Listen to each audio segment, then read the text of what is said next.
Bonsoir Lisa, Bonsoir à tous. bienvenue sur la chaîne YouTube CB Math et Lisa. Dans cette vidéo, nous allons aborder une compétence en mathématiques, la compétence communiquer. Qu'est-ce que communiquer? Communiquer, c'est répondre en langage courant, à l'oral ou à l'écrit, aux problèmes posés de façon claire, précise et argumentée. Qu'est-ce qu'on entend par là? Expliquer ce qu'on cherche, pourquoi on choisit une telle stratégie, quelle méthode est utilisée, rendre compte de son raisonnement mathématique, de sa pensée, utiliser un vocabulaire adapté, des notations adéquates, structurer son propos, passer d'idées intuitives à une démonstration, d'une situation de départ à une conclusion claire, donner un raisonnement détaillé ou synthétique selon le contexte. Dans le milieu scolaire, c'est une exigence du professeur. Le professeur exige à l'élève de rédiger des phrases-réponses pour répondre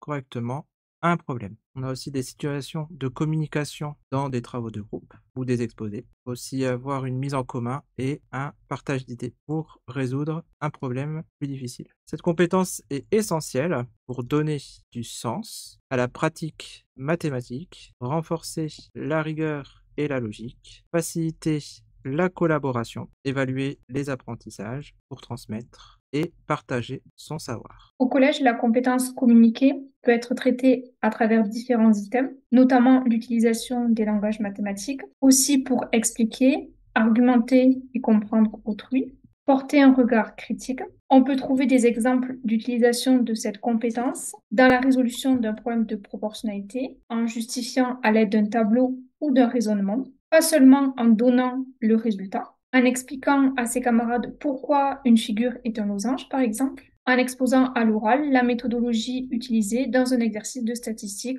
ou de géométrie. Pour illustrer cette compétence, on propose l'exercice suivant.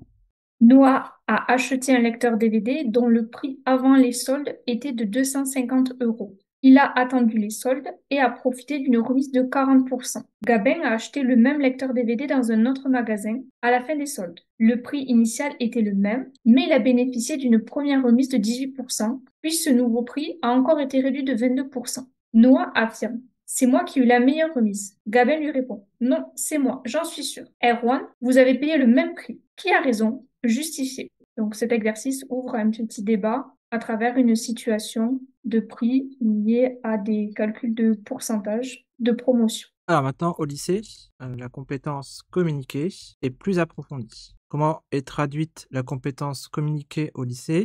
Ça peut se traduire par de donner de la rigueur à la rédaction, donc raisonnement construit, argumenté et rédaction de démonstration. Utiliser le langage symbolique, donc les notations vectorielles ou matricielles, comprendre ce qu'est une équation, une fonction, une suite numérique, et utiliser la logique formelle. Pour tout, il existe des symboles d'intersection, d'union pour les ensembles. Alors on peut avoir aussi une dynamique de l'oral, surtout pour le grand oral, et c'est aussi un moyen d'être autonome dans son travail. L'élève doit être capable d'expliquer son raisonnement sans guidage très appuyé. Ce sont des problèmes ouverts, par exemple. Alors des exemples de situations où on peut utiliser la compétence communiquer, par exemple pour rédiger la démonstration d'une suite est géométrique en justifiant chaque étape, présenter oralement un problème de probabilité et expliquer la pertinence de la méthode utilisée, donc avec des arbres ou par un calcul direct, et interpréter une expression algébrique ou graphique, puis la reformuler en langage courant. En voici un exemple d'exercice que l'on peut trouver pour s'exercer sur la compétence communiquer. Donc ici, on a un tableau de variation d'une fonction définie et dérivable sur l'intervalle 1,13 et on demande de justifier la continuité de la fonction f sur 1,13. Donc ici, il va falloir communiquer, bon, soit à l'oral, soit à l'écrit, pour se justifier que la fonction est continue sur l'intervalle 1,13. Dénombrer les solutions de l'équation f de x égale à 5.